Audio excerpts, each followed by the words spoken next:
Ho! Ho! Ho! Oh, you are men of stones. Sir Anthony Hopkins is making all the wrong choices. And I love it. Let me explain why. Nearly every actor to play King Lear for the past 400 years has delivered this part of Act 5, Scene 3 in pretty much the same way. How?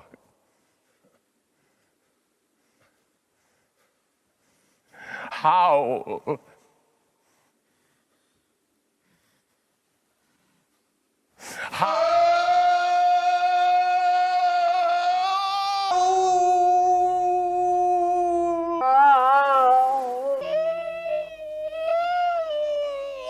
Oh, you are men of stones. And this makes sense. He's an old man lamenting the death of his youngest child, his favourite child. But here, Anthony Hopkins, in conjunction with director Richard Eyre, took a path less trodden. Howls of anguish, of raw grief become harsh, unintelligible barks. The effect is unsettling. Instead of the heartbroken old man 4 centuries of Shakespeare has taught us to expect, Hopkins' Lear is strange, even frightening. He literally leers, smiling wryly as he drags the body of his favourite daughter into the midst of his erstwhile captors. This is the first choice we see Hopkins make, but it is by no means the first one he has made.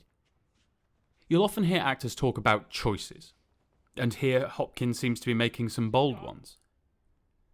Making bold choices is, I think, one of the most misunderstood terms in the acting vernacular.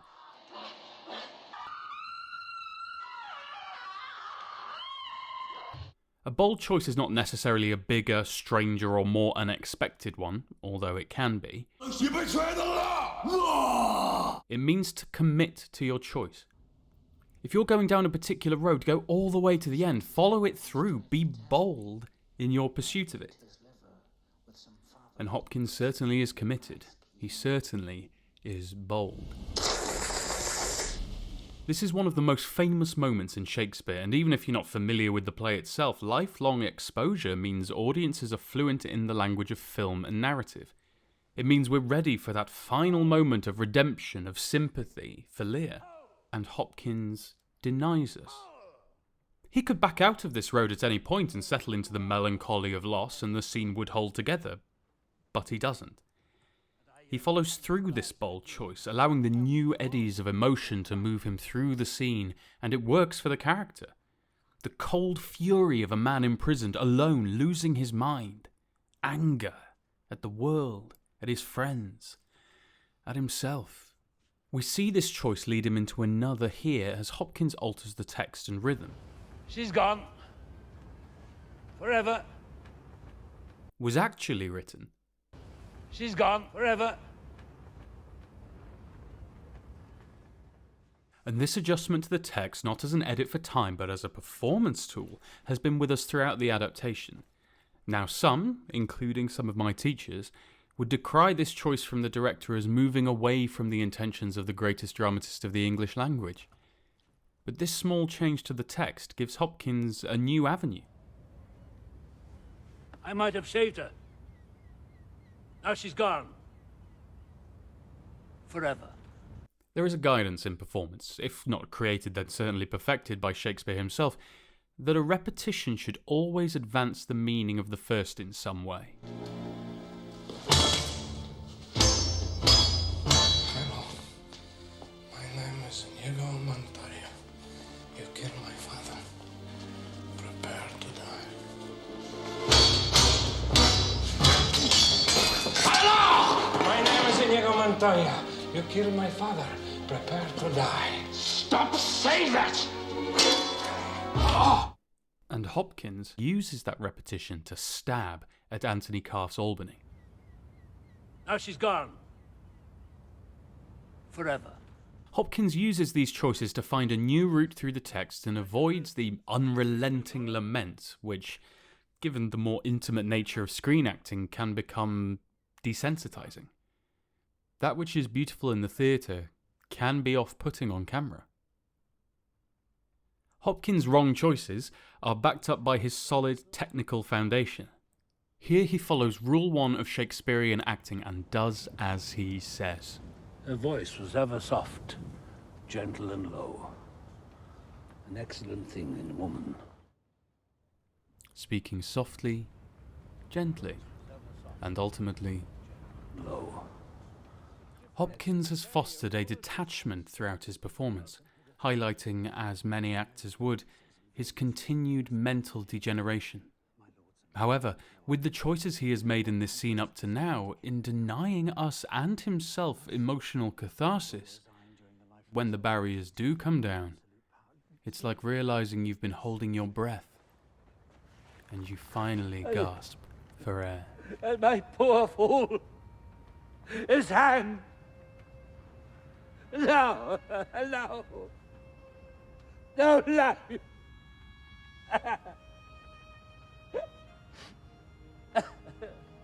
Why should a dog, a horse, a rat have life? And thou no breath at all. And thou come no more.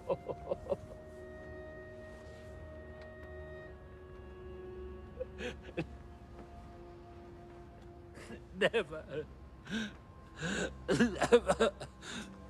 Never.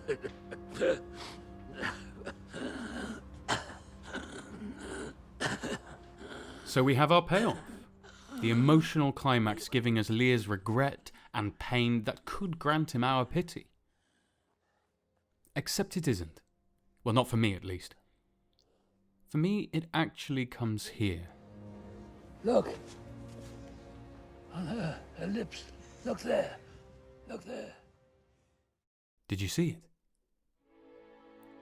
A moment so small that it's barely in shot, let alone in focus. Hopkins takes Andrew Scott's hand. It is a small gesture used by an old man for stability, contact and attention. Right at the bottom of the frame. No close-up, no insert. That is there because, in the moment, that is what Lear needs.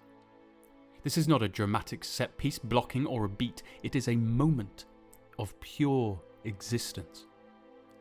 Lear reaching out to Edgar might look like the wrong choice, but it feels like the right one.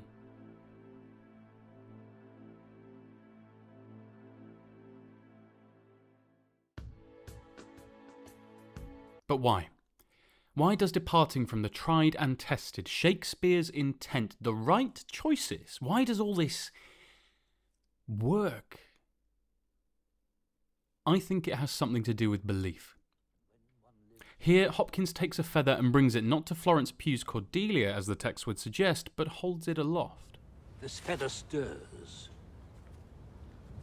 She lives.